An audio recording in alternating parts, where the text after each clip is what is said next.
friends, into configurations, and today we have the Micromax Nitro A311, which is the latest device from Micromax. So this is the second generation of Micromax Nitro series.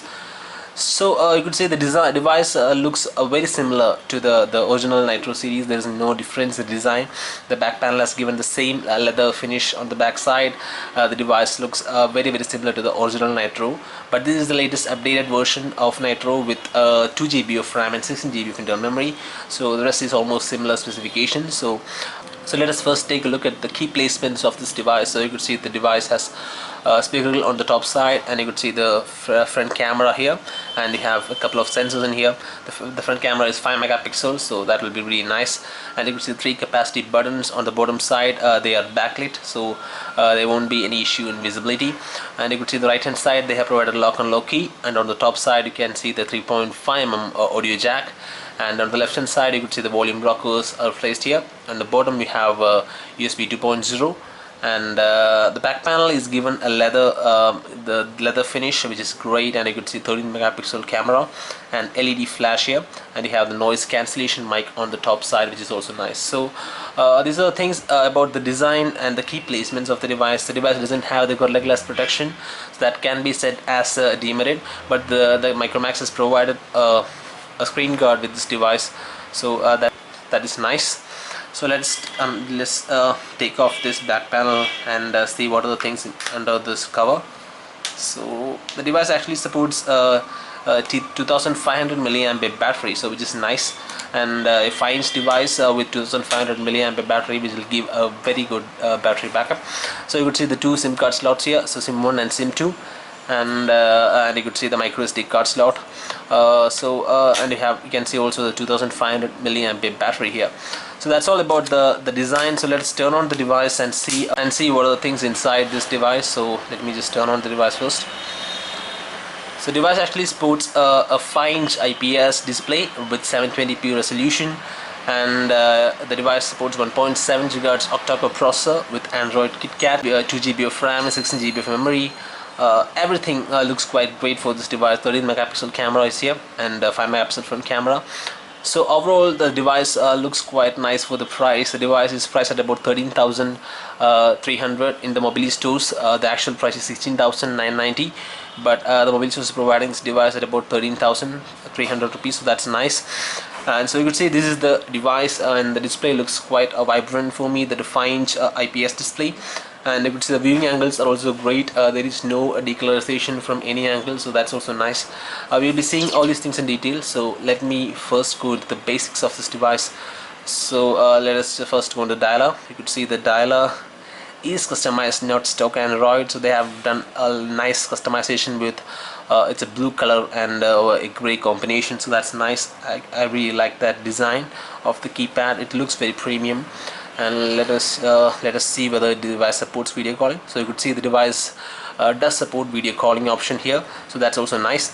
So let's go into the messaging applications and see does it support what are the customizations in there, and also the Swift key support. So you could see this is the keyboard, and it does look stock Android. It doesn't have much customization, and you could see it doesn't support Swift key. So the messaging is not that much customized as you can see here. And let's go to the drop down menu. You could see the drop down menu is also very stock Android. There is nothing customized in here. And you could see these are the quick toggle icons. So you have the battery, settings, Wi-Fi, Bluetooth, location, airplane mode, data connection, data usage, audio profile, brightness. So as you can see, the device does support auto brightness, which means the device has the ambient light sensor, which is great. And you could see the device also support auto rotation and cast screen feature. So cast screen means you can stream your videos through a Wi-Fi enabled television using this feature, so that's also nice. And let's go into settings, and you could see the Wi-Fi, Bluetooth, data usage, call setting, user profile, display, and you have the clear motion, which will enhance the video playback, which is also great. And you could see the lock screen styles. It's the usual stuff that you could see in almost all the Android devices. There's nothing special in there. and you have the storage here. So let me go into the storage, and you could see the device actually supports 16 GB of internal memory, and you can see the 12.97 GB is free. So that means you will get 12.97 out of 16 GB free, and there is no other partition in this device, so that's really nice. So you have all the memory as the phone memory, that is 12.97 will be getting as a phone memory, so you can install apps until this 12.97 gets filled up. So that's really nice. And let me just go into the apps and see how much amount of RAM will you get for usage. So you could see the device supports 2 GB of RAM, and you will get about 834 MB of RAM as free.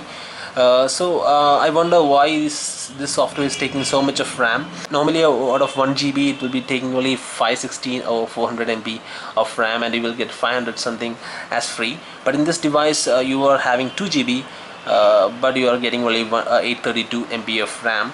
So I think there are a lot of other customizations in this device that might be the reason why you are getting such a less amount of RAM. So let us go into the gallery and check out some images. So you could see this is the gallery, and let me go into the SD card here, and let me just view this image. So you could see the device looks quite good in the case of display.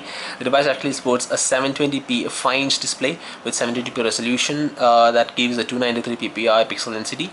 But the device looks very great in the case of display quality. The images looks very uniform in colors. The accurate color reproduction is there, and the response is also very smooth. You could see the response of the device to the touch input is almost good, but sometimes you could see when I move my finger very fast, the device is not able to respond that much. But overall the smoothness of the device is very good. You could see the response is really nice. So I must say the device has got a very good responsive processor. The device actually supports a 1.7 GHz octa-core MediaTek MT6592 processor, so that will give a pretty nice performance for this device. And let me just go into the video playback and show you how the video playback actually is. So before that, let me just show you the viewing angles. You could see the device is very uniform from every angle. There's no distortion from any angle. So the display, the IPS display, is really great in this device. And let's go into the video playback and check out some videos. So you could see this is actually a 180p video. Let me just try out with 720p video first.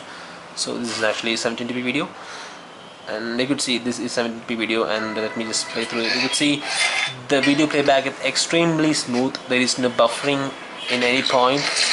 And let me just check out the sound quality. So you could see the sound quality is also nice. It's quite loud. There's not much issue. So the quality of the audio output and the video playback in 720p is quite smoother. And you can also see that the device has also enabled with the smart pause feature. You can enable that in here, so that's also nice. And but they have not provided an option to minimize the player.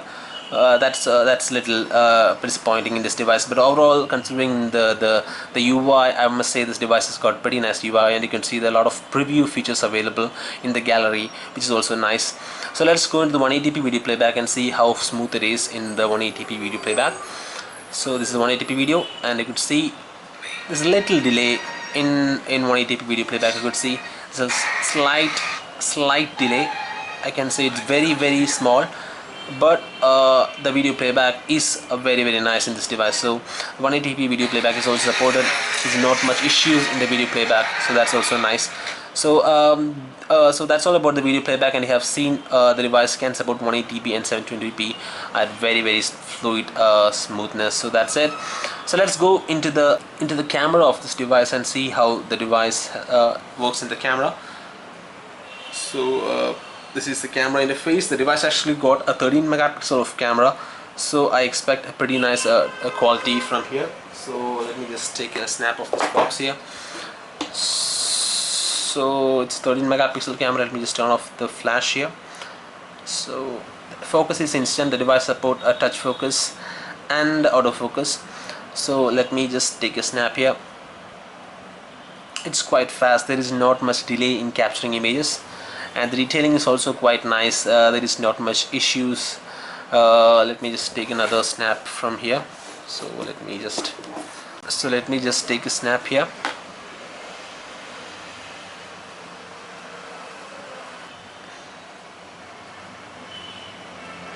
So you would see I have captured the image and it is perfectly readable. So the focusing is quite instant, there is not much issues, it's perfectly readable. So the camera quality, the 13 megapixel camera is really nice, there is not much issues with the camera. Let us go into settings and see what are the settings that they provide in the camera. So you could see the device supports voice capture, face detection, smile detection, HDR, auto scene detection, continuous shot, picture size you can adjust up to 13 megapixel, and you can also adjust the aspect ratio. So the device supports all the standard features, that face detection, smile detection, voice capture, which is great to have all these features in this device. So let us go into the front camera and see, let us go into the video capturing of this device. So you could see the device supports electronic image stabilization, microphone or audio mode, time lapse, video quality fine. That means the device can capture 180p videos in the fine mode. Let us test that out. So you could see I'm going to capture it. So now I'm recording the video, and you can capture snaps while recording, so that's also nice. And let me just stop this video recording and see what are the details in the video. So let me just go check whether it's 1080p video. So let me just go into details, and you could see this device can support 1080p video recording. That's also nice. So let's go into the front camera and see what are the features in there. So you could see the front camera has fixed focus. It doesn't support touch focus, but they have provided the features like zero shutter lag, voice capture, face detection, self timer. So they support face detection in the front camera, but it doesn't support touch focus. So overall the front camera is also nice, and it also supports video recording in 480p resolution. So overall the front camera and the back camera are quite excellent, and there is not much issues regarding the quality. 13 megapixel camera was quite good. It was able to capture quite nice snaps. So overall the device has a very good camera. In the case of the camera department, the device is really nice. So let's go into the benchmarking of this device. So you could see I'm gonna check out with the Antutu benchmark. So I have already run the Antutu benchmark, and you could see the scores are 25,635, which is a very nice score for a device with this much price and this much specs. And this is a detailed score here. So I must say the device has got a very good processor. So let us go into the Ninomark 2 benchmark and see what are the scores in there. So I have already run the Ninomark 2 benchmark, and it got about 60.6 FPS. I can see here that the device is fluid smooth. There is no issues in any frame. So that means the device will be really great in gaming.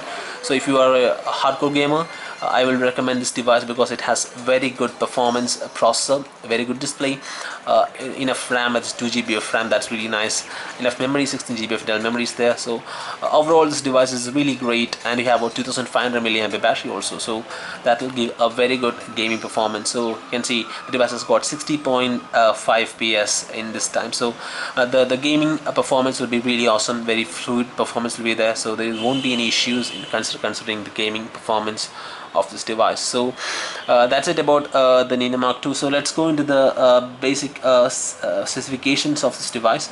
So let me go into the CPU set and show you the processor. So you could see the device supports 1.7 GHz octa-core processor, and it's the GPU is Mali 450 MP, which is really nice. And you have the sensors. You could see they have provided accelerometer, proximity and light sensor. So you don't have any magnetic field sensor or gyro sensor in this device, so which is a little disappointing for this price, but you have the basic sensors, which is nice. So now coming to the basic questions that people ask me after the review. The first question is that the device does this device have notification LED? Yes, this device have the notification LED, and it is placed right here. That's it. And you can see the device supports video calling, and the device has the backlit LED here. So you could see this device actually has the backlit LED backlit, so that's also nice. Now coming to the SIF key, the device doesn't have the SIF key support. We have tested the OTG compatibility of the device and find that it is not compatible to the OTG, which is a little disappointing for this price range, while the Micromax Canvas U supports OTG. But this device is priced about 13,000 but doesn't support OTG. That's a little disappointing. So you could see there is no response for this device when connected to the OTG cable. So I'm a little disappointed in that case. So now coming to the pros and cons of the device, I must say the pros are the display. The first pros is the display.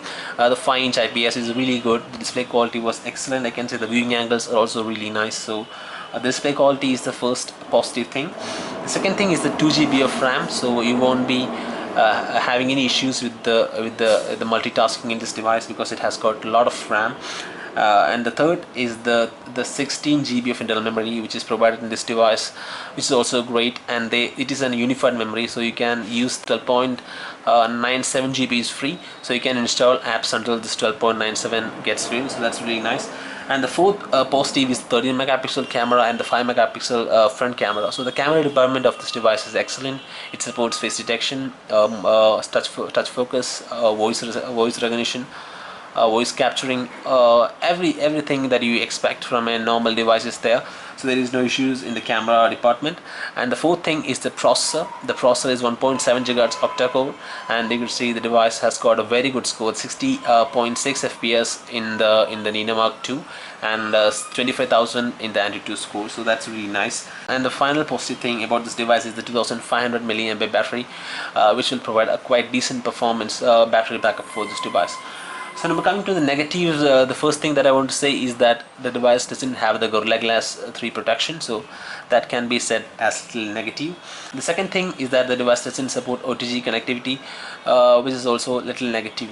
And that's all about the Micromax A311, and I have tried to answer every question possible with this device. So if you have any more questions, you can just comment below, and I would be happy to answer any questions related to this device. So that's all about the Micromax Canvas A311.